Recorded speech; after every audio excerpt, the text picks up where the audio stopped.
안녕하세요. 모두가 사는 교회 올리브교회 박종범 목사입니다. 오늘도 하나님의 은혜와 평강이 우리 주 예수 그리스도 안에서 저와 우리 모두에게 넘쳐나길 주의 이름으로 축복합니다. 오늘은 사사기 19장 11절에서 21절 말씀에 근거해서 브레이크 없는 벤츠는 무기다 라는 제목으로 하나님의 말씀을 전하도록 하겠습니다. 오늘 본문 말씀은 사사기의 타락상을 계속해서 보여주고 있습니다. 한 레위인이 외도하고 가출한 자기 첩을 데리고 자기 집으로 돌아오고 있습니다. 그 와중에서 베냐민 지파 기브아 땅에 이르러서 거기서 유숙할 곳을 찾고 있는 이야기가 오늘 본문의 이야기인데요. 오늘 이 말씀을 통해서 우리가 얻을 수 있는 교훈들을 알아보도록 하겠습니다. 먼저 오늘 본문 말씀을 두 가지로 간략하게 정리하겠습니다. 첫째로 레위인이 해질 때 기브아에 이르렀으나 영접하는 자가 없었다라고 말씀합니다.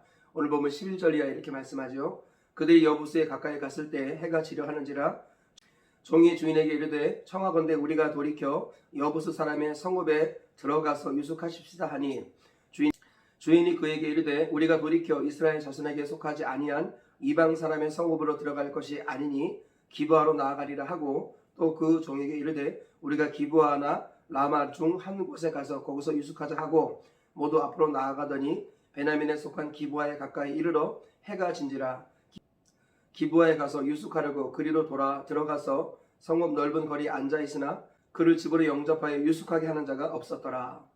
네, 레위인이 집을 나간 자기 아내를 베들레헴에서 데리고 자기 집 에브라임 산지로 가고 있는 길에 해가 저물었습니다. 여부스로 갈 수도 있었지만 이방인이기 때문에 그리로 가지 않고 자기 동족의 동네에 이르게 되었습니다. 베냐민에게 속한 기브아에 이르렀는데 영접하는 사람이 없었다 이렇게 말씀하고 있습니다. 둘째로 본래 에브라임에 속해 있던 한 사람이 일하다가 돌아와서 이 레위인을 자기 집으로 영접합니다. 본문 16절 이하에 이렇게 말씀하고 있습니다. 저녁 때 한 노인이 밭에서 일하다가 돌아오니 그 사람은 본래 에브라임 산지 사람으로 기브아에 거류하는 자여 그곳 사람들은 베냐민 자손이더라.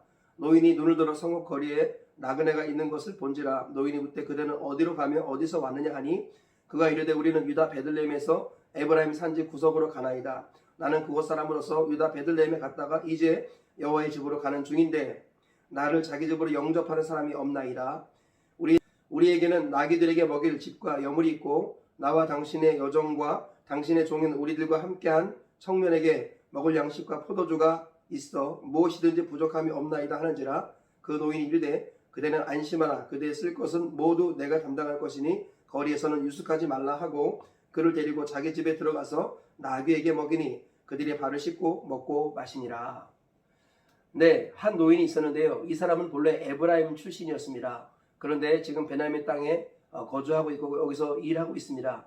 저녁에 일을 마치고 돌아오는 길에 이 레위인을 발견하고 어디서 오는 사람입니까? 라고 물었는데 마침 이 레위인이 에브라임 지파에 속한 레위인이었습니다. 그래서 이 노인이 아주 기쁨으로 그를 영접합니다. 레위인은 염이나 기타 먹고 마시는 거 걱정하지 않으셔도 됩니다. 우리가 이미 다 갖고 있으니까 잠만 재워주시면 됩니다. 이렇게 청했지만 이 노인은 그런 것들은 염려하지 마십시오. 당신은 오늘 내가 대접하겠습니다 하며 자기 집으로 초청해서 먹고 마시고 씻기는 이런 모습을 볼 수 있습니다. 오늘 이 말씀에 근거해서 얻을 수 있는 교훈들을 알아보도록 하겠습니다. 첫째로 나그네를 대접하는 자가 하늘 나그네다라는 것입니다.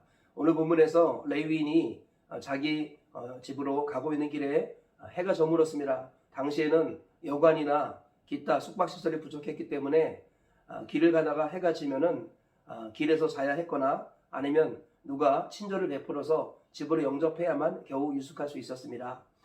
야곱이 에서를 피하여서 바단 아람으로 갈 때 베델에서 돌베개 베고 잤던 거 우리가 기억하죠. 고대 근동에서 중요한 경건은 나그네를 대접하는 것이었습니다. 오늘 본문에 레위인이 자기 집으로 가는 길에 유숙할 곳이 필요했는데 아무도 영접하는 사람이 없었습니다. 베냐민 지역의 사람들의 영적 상태가 어떤지를 단적으로 보여주는 한 장면이라고 할 수 있겠습니다. 하나님께서는 나그네를 영접하는 것을 중요한 경건으로 여기십니다. 나그네 고아 과부를 영접하는 것은 주님을 영접하는 것이다 라고 성경은 한결같이 말씀합니다. 아무리 복받은 사람이라 할지라도 과부와 고아 나그네 이런 사람들을 압제할 때 하나님께서 그들의 신음소리를 들으시고 그들이 호소할 때 하나님이 들으시고 압제하는 사람을 벌 주신다고 약속하셨습니다. 우리 하나님께서는 우리가 다 나그네라고 말씀합니다. 나그네와 행인 같은 너희를 권하느니 영혼을 거슬러 싸우는 육체의 정욕을 제어하라. 성경은 우리를 나그네로 그리고 행인이라고 말씀하고 있습니다. 그러므로 영혼을 거슬러 싸우는 육체의 정욕을 날마다 제거하려면 나그네로 살아야 합니다. 이 땅의 삶이 다가 아니라 천국이 있다는 것을 믿고 확신하며 나그네로 살아가는 자가 복이고, 그 나그네로 살아가는 사람은 나그네를 영접할 수 있습니다. 그런데 이 시대의 나그네는 누구일까라는 것입니다. 이 시대는 숙박시설이 거의 완벽하게 갖추어져 있습니다. 그리고 사람들이 돈이 없어서 길에서 굶주리는 사람은 많지 않습니다. 이 시대 우리의 삶의 자리에서 실질적으로 나그네는 누구냐? 바로 예수님을 알지 못하고 이 땅의 삶이 다인 것처럼 방황하는 사람들, 그들이 나그네라고 할 수 있겠습니다. 우리 주님께서는 그들을 교회로 영접하라고 말씀합니다. 하나님의 집인 교회로 그들을 영접하여서 하늘 가족이 되고 하늘 나그네가 되게 하라고 주님은 말씀하십니다. 우리 주님께서 기뻐하시는 나그네를 대접하는 이 경건을 오늘날 우리가 영적으로 재해석해서 불신자들, 예수님을 알지 못하는 이 땅의 방랑자들, 영원한 떠돌이들을 하나님의 가족으로 인도해야겠습니다. 이것이 오늘 우리에게 주시는 하나님의 음성입니다. 저와 우리 모두가 육체적으로 이 땅에서 잘 사는 사람이라 할지라도 영적으로는 떠돌이일 수 있다는 것을 잊지 말아야겠습니다. 주변에 많은 사람들이 외적인 것을 보고 그들을 부러워하거나 그들에게 무관심하지 말고 그들의 영적인 상태를 보고 그들을 하나님의 아버지의 집으로 인도하는 하나님의 사람들 되시길 축복합니다. 그리하여서 진정한 하늘 나그네로서 이 땅의 수많은 땅의 나그네들을 하늘 나그네로 세워나가시는 저와 우리 모두가 되시길 주의 이름으로 축복합니다. 둘째로, 외부의 적보다 내부의 적이 더 큰 문제다라는 것입니다. 오늘 본문에서 보면 베냐민 지파가 레위인을 영접하지 않는 이런 모습들을 지적하고 있습니다만, 그보다 더 심각한 문제는 레위인 자신이었습니다. 레위인 자신이 하나님을 알지 못하고 율법을 떠나고 자기 소견에 오른 대로 살면서 첩을 두고, 그리고 이 레위인은 시체를 만지기도 했고요. 그리고 시체를 12조각 내기도 했고요. 자기의 목숨이 위태로울 상황에서 자기 아내를 대신해서 희생하게 하는 이런 파렴치한 짓도 저지릅니다. 이 레위인은 윤리적으로나 영적으로나 신앙적으로나 전혀 준비되지 않은 사람이었고요. 하나님을 모르는 사람이었습니다. 그러면서도 레위인으로서 일을 하고 있었고 사역하고 있었다는 것입니다. 참으로 외부의 문제보다 더 큰 문제는 내부의 문제라는 것입니다. 교회가 세상을 복음화시켜야 하는데 도리어 세상이 교회를 세속화시키고 있는 이 시대에 우리가 이 레위인의 모습을 반면교사로 삼아야겠습니다. 하나님께서는 우리가 깨어있지 않으면 세속화된다고 말씀합니다. 외부의 적보다 더 큰 문제는 내부의 적입니다.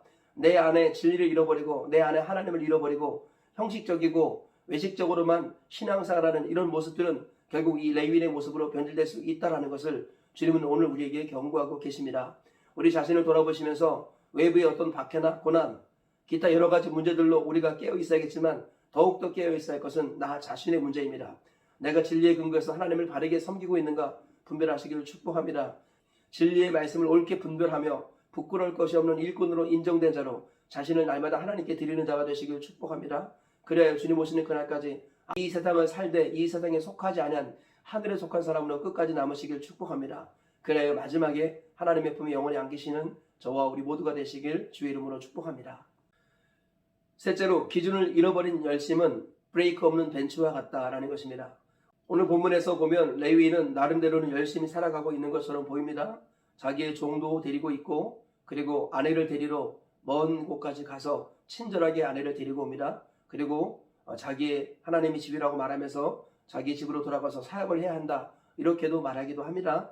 이 레위인의 모습을 보면 경건해 보이고 나름대로는 열심히 있어 보입니다.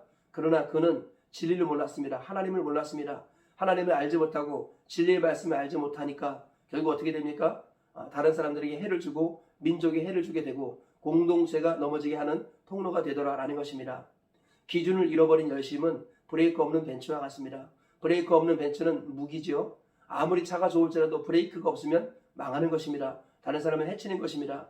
열심히 살려고 노력하고 있지만 하나님의 말씀의 통제를 받지 않으면 그는 결국 자기가 옳은 대로 살아가고 자기가 주인 되는 것입니다. 하나님의 이름을 높이기는커녕 하나님의 이름을 이방인 중에 모욕시키게 하고 그리고 공동체를 무너뜨리게 하며 그리고 자기 자신도 결국 망하게 한다는 것입니다.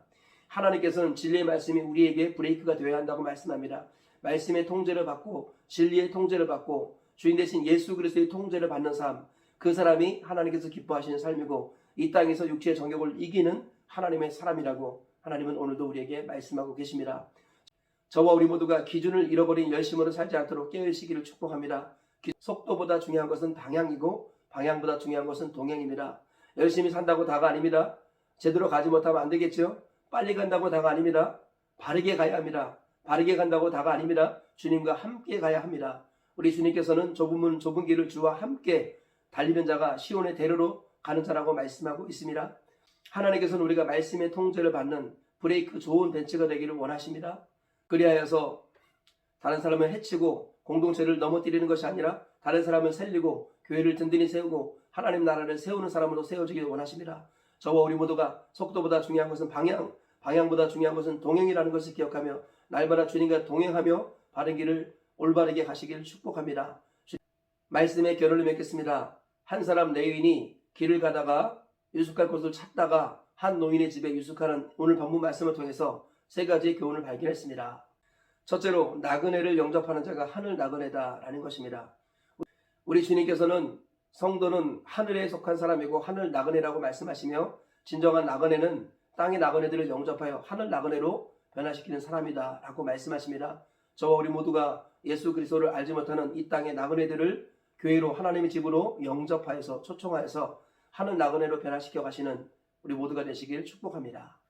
둘째로 외부의 적보다는 내부의 적이 더 큰 문제다라는 것입니다. 하나님의 말씀대로 나그네를 영접하지 않은 주변의 사람들도 문제지만 그러나 정작 더 큰 문제는 자기 자신이 하나님의 말씀을 잃어버리고 진리의 말씀 따라 살지 않고 자기 수준대로 살아가는 것이 더 큰 문제입니다. 진정한 문제는 외부에 있지 않고 내부에 있습니다. 나의 변화가 가장 중요하다는 것 기억하시면서 저와 우리 모두가 자기 문제를 항상 인식하면서 자기 변화에 힘쓰시고 주님을 알아가고 닮아가시기를 주의 이름으로 축복합니다. 셋째로 기준 없는 열심은 브레이크 없는 벤츠와 같다라는 것입니다. 우리 주님께서는 속도보다 중요한 것은 방향이고 방향보다 중요한 것은 동행이다 라고 말씀합니다. 오늘 하루 그리고 평생 동안 주님과 동행하시기를 주의 이름으로 축복합니다.